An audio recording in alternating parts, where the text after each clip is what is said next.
हाँ, hi all. NPO का जो नेक्स्ट टॉपिक है that is a consumable goods, वो हमें कैलकुलेट करने पड़ते हैं। नॉर्मली जो उसका क्वेश्चन होता है उसमें दो तरीके से आपके क्वेश्चन आ रहे हैं, तो मैं दो क्वेश्चन ले रही हूँ और दोनों को एक्सप्लेन करने जा रही हूँ। जो अभी मैं जो क्वेश्चन ले रही हूँ, calculate the amount of medicine consumed. हमें मेडिसिन कंज्यूम्ड चाहिए। हमारा जो एनपीओ का जो इनकम एंड एक्सपेंडिचर अकाउंट बनता है, एक्सपेंडिचर कॉलम में whatever expenditure we have incurred during the current year, जो भी ईयर हम कंसिडर कर रहे हैं उसके एक्सपेंसेस लेने होते हैं। बट जब हमें data receipt and payment account से आता है ना, तो उसमें कुछ प्रीवियस पेमेंट्स या एडवांस पेमेंट्स का ट्रीटमेंट हुआ हुआ होता है। क्योंकि रिसीट एंड पेमेंट अकाउंट में जो डेटा है वो कैश बेसिस पे है। दिक्कत ही यही है, दिक्कत नहीं कहेंगे कि उसकी नेचर ये है कि रिसीट एंड पेमेंट अकाउंट का डेटा आपका आ रहा है on the basis of cash basis, and when you are converting that receipt and payment account in income and expenditure account, at that time you have to convert the data as per the accrual basis. ठीक है, तो उस हिसाब से adjustment करनी होती है। अब मैं जो आपके सामने क्वेश्चन ले रही हूँ उसमें आपसे बोला मेडिसिन कंज्यूम निकालनी है। इसकी जरूरत कहाँ है? ये इनकम एंड एक्सपेंडिचर में हमें डेबिट साइड पे एज एन एक्सपेंसेस शो करने हैं, बट इसे कैलकुलेट करना पड़ता है। कैलकुलेट कैसे? कि हमारे क्वेश्चन में opening stock of medicine given है, closing stock of medicine given है, अमाउंट पेड गिवन है, ओपनिंग क्रेडिटर और closing creditor, 5 items has been given. Sometimes ये 5 के 5 आइटम्स यूज होते हैं, कभी कभी नहीं भी होती हैं, उसमें थोड़ा सा चेंज आता है। दोनों चेंज में लेने वाली हूँ। देखिए जी, सबसे पहला काम, मैं साथ में सॉल्यूशन भी आपके साथ शेयर कर रही हूँ कि amount paid for medicine during the year is 2 lakh rupees. ये जो 2 लाख रुपए दिखाए हुए हैं ना, ये जो पेमेंट है ये as per receipt and payment account है आपके पास, क्योंकि जो आपका डेटा होता है as per receipt and payment account के हिसाब से होता है। 2 लाख रुपए की पेमेंट की है, ठीक है जी, इस साल। क्लियर? अब थोड़ा सा दिमाग लगा लो। दिमाग ये लगाना है कि इस साल जो हम पेमेंट कर रहे हैं ये हम लेके चलते हैं कि लास्ट ईयर के अगर कोई क्रेडिटर्स होंगे, creditors for these medicine, these items, जो आइटम को हम कंसिडर कर रहे हैं, लास्ट ईयर के अगर कोई क्रेडिटर्स हैं, यानी वो क्रेडिटर क्यों है? क्योंकि लास्ट ईयर उनकी पेमेंट नहीं हुई, तो हमारी बैलेंस शीट में लास्ट ईयर के में रिफ्लेक्ट हो रहे हैं। वो पेमेंट हमने करंट ईयर में फॉर श्योर की होगी। अगर वो हम करंट ईयर में फॉर श्योर नहीं करेंगे तो इन्फॉर्मेशन गिवन होगी। ठीक है जी, तो हमें करना क्या है? सबसे पहला काम, हमें opening stock of medicine given है, closing stock of medicine given है, creditors at the beginning given है, creditor at the end given है। बहुत ट्रिकी चीज होती है, मतलब ट्रिकी नहीं है, समझने वाली चीज है। तो हमें करना क्या है?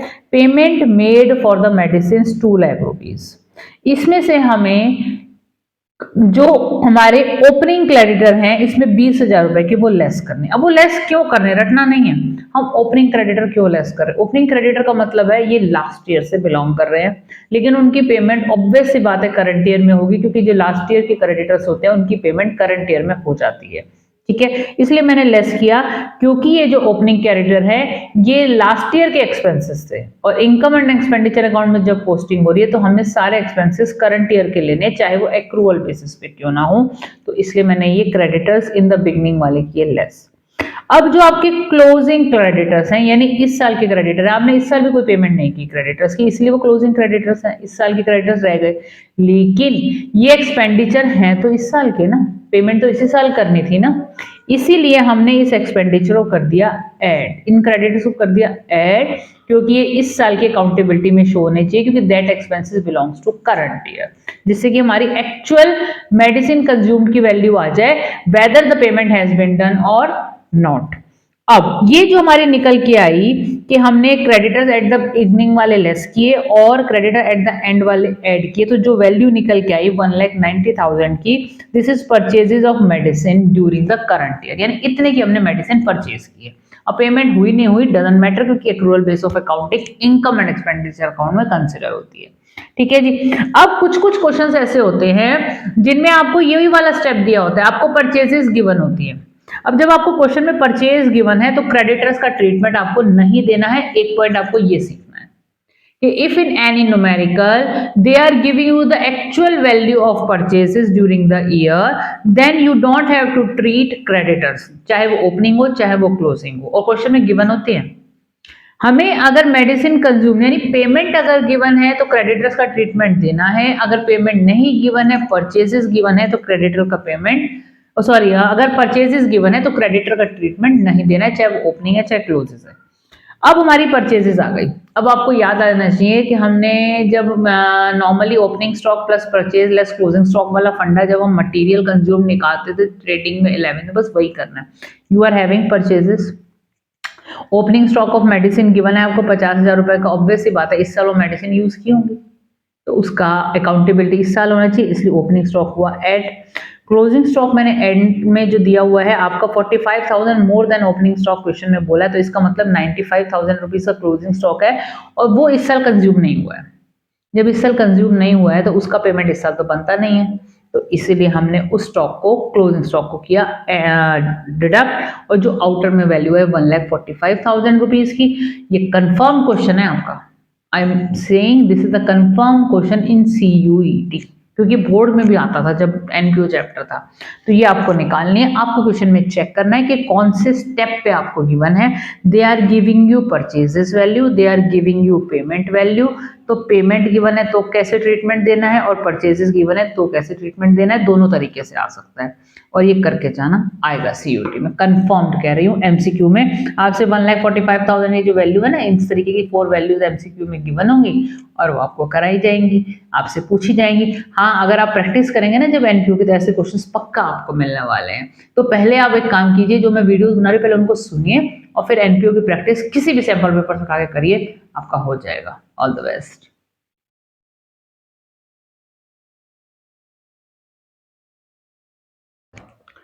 Another question on consumable goods. Consumer के गुड्स में मैंने एक केस पहले डिस्कस किया, अब एक और केस डिस्कस कर रही हूँ।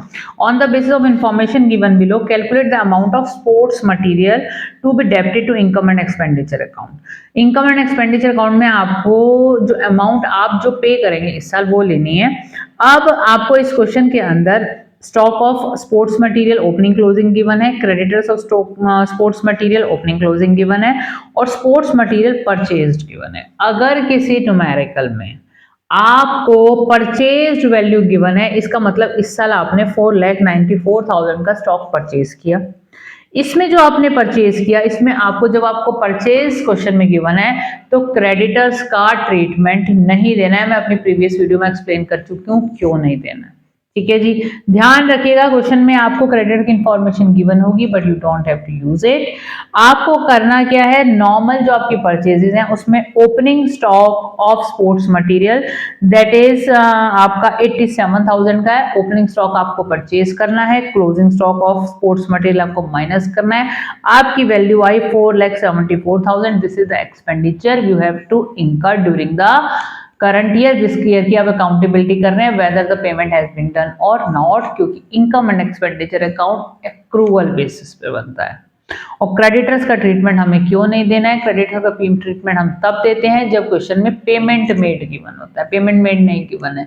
वो मैंने ऐसा क्वेश्चन पहले अभी एक्सप्लेन कर दिया, आप दोनों वीडियोस को ध्यान से देखिएगा तब आपको समझ में आएगा डिफरेंस क्या है दोनों क्वेश्चन में। दोनों तरीके से आपसे क्वेश्चन पूछे जा सकते हैं। मैं ये फिर से बताना चाहूंगी कि हम स्टॉक इन द बिगनिंग क्यों प्लस कर रहे हैं। स्टॉक इन द बिगनिंग क्या है, हमारा लास्ट ईयर का स्टॉक है, वो इस साल हम उसको यूज कर रहे हैं। इस साल जब हम इसको यूज कर रहे हैं तो जो उसकी इस साल की कॉस्टिंग है वो इस साल ही लगनी चाहिए, इसलिए मैंने किया ऐड। क्लोजिंग स्टॉक को मैंने किया लेस। क्यों किया, जो हमारा स्टॉक बच गया जिसको हम नेक्स्ट ईयर यूज करेंगे, तो इसकी जो 1,07,000 रुपीज जो उसकी कॉस्टिंग बन रही है, ये एक्सपेंसिव हम नेक्स्ट ईयर दिखाएंगे ना। इस साल हमने अगर पेमेंट कर भी दी है, इस साल की पेमेंट वो बनती नहीं है, तो हमने माइनस किया।